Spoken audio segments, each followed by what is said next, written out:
Welcome along to the Dog and Parrot. Put your hands together for SUPERMAC! Well, Malcolm, before the game you predicted 1-0. It wasn't. It was 2! Yeah.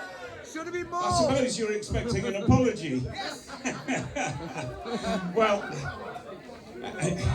but it was such a... I thought it was a fantastic performance from the first minute right the way through to the final whistle. I thought they were absolutely brilliant today. That's one of the best performances I've seen, I think, this season. And I thought they made Manchester United at times look quite ordinary. And they're not an ordinary side at all. But the energy that everybody put in was absolutely superb. So, and also we've gone third. It's not fourth, we're in third place. And if Tottenham win tomorrow, then they'll go above. We've still got those 2 games in hand. And of course the next home game is Tottenham. So we can kick them up the arse as well. Let's break it down a little bit. Let's break it down and look at the performances today. I agree with you. I don't think we could pick a man of the match because I think everyone to a man did something right today. But let's look at maybe some of the unsung heroes again. Sean Longstaff and Joe Willock. Two players who run miles and miles on that football pitch, never get the credit. Willock today managed to get a goal. Tell us how important his performance was. Well, what we've actually got are 2 young players in Willock and Sean Longstaff who literally are box to box to box all the time. They're non-stop. Sean Longstaff, in every 90 minutes that he plays, he runs further than any other Premiership player. Any other. And that's brilliant.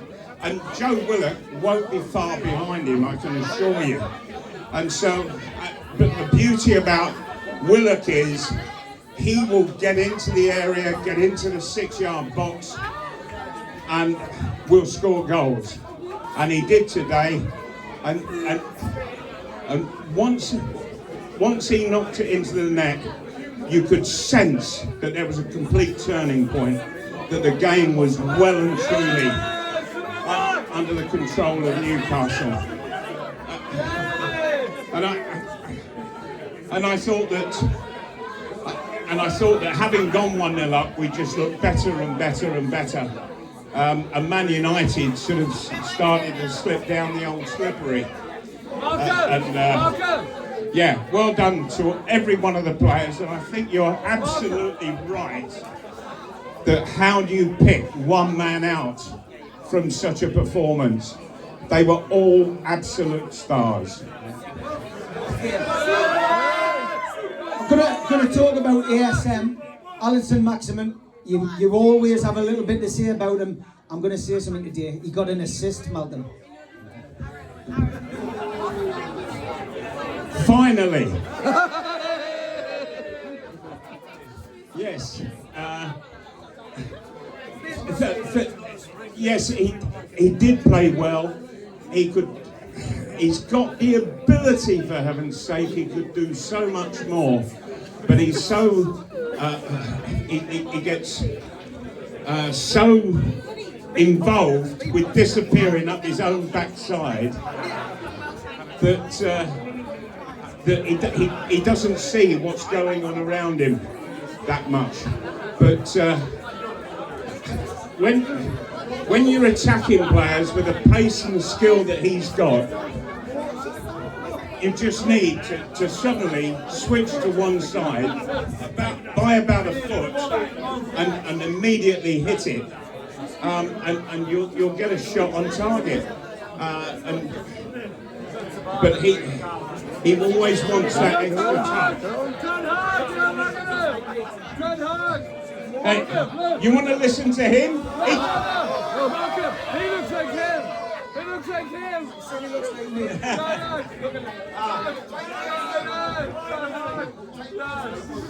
No,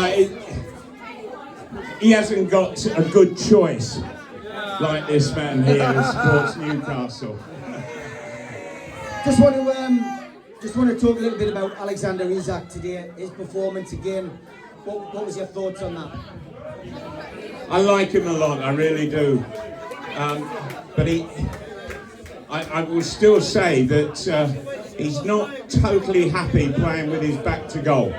He wants to be facing goal all of the time and running on, using his pace, and by heaven, over 10 or 15 yards, he is absolutely electric.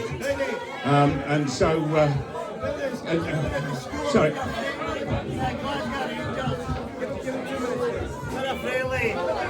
And I think that I sat there and I thought, when he was being substituted, why are you taking him off? He's not so dangerous. But of course, it turned out to be a terrific substitution with Wilson coming on. I thought he took his goal ever so well. Got into a great position, and do you know, I was absolutely amazed that De Gea, the United goalkeeper, that he wasn't coming for crosses at all. He just stuck to his line. And when you think from where Willock actually nodded it in, and Wilson the same, they were both 2 or 3 yards off the line. And De Gea wasn't making any move to get there. And I've got a big question mark over that goalkeeper now. I really have. And Nick Pope, at the other end, he didn't really have a real save to make. And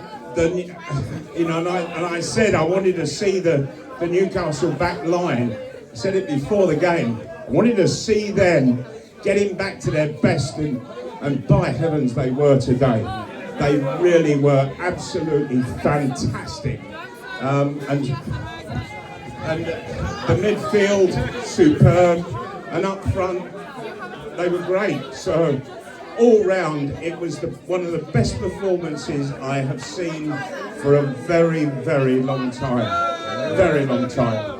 Let's talk about the atmosphere today as well. I think sometimes Newcastle, St James's Park, it can be a cauldron. Other times it can start off like that, and depending on what happens on the pitch, the atmosphere, like most Premier League grounds, goes flat. Today, I think that was probably the best atmosphere, probably since the Chelsea game. It was constant, and there was a lot going on the pitch. But the fans played their part today. That 12th man was important. I can't disagree with you at all. And with the flag company that supply the flags, it doesn't start at the kickoff. It starts like half an hour before, and you can sense it building. And so, yes, the atmosphere was absolutely fantastic. When the second goal went in, I looked up at where the Man United supporters were, and most of them were gone. Back to Ashington. Yeah, back to Ashington. London! So, yeah, it was a fabulous day. I'm sure that every one of you have enjoyed it so far. Any Man United supporters in? No, I didn't think so. Yeah, they're as visible as the Man United back line. A bit like them grey shirts they used to wear. 2 games coming up now, 2 away games, West Ham and Brentford.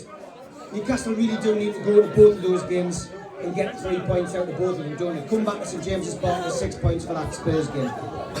Well, Brentford, they're doing ever so well at the present time. But yes, I watched a lot of West Ham in their game today, and they don't look a good side at all. They really don't. Despite the fact that they won, I felt that Southampton looked a better footballing side, and they certainly looked the home side when they were in fact playing away. And so I think West Ham have got quite a few problems, that's for sure. and so I really would expect a damn good performance down there that will bring us back a victory. And at Brentford, well, as long as we don't lose, if we come back with 4 out of the 6 available from those 2 games, I think I'll be very, very happy indeed. Great stuff, ladies and gentlemen. Put your hands together for a real legend, SUPERMAC. He'll be back for the Spurs game. Take care, man.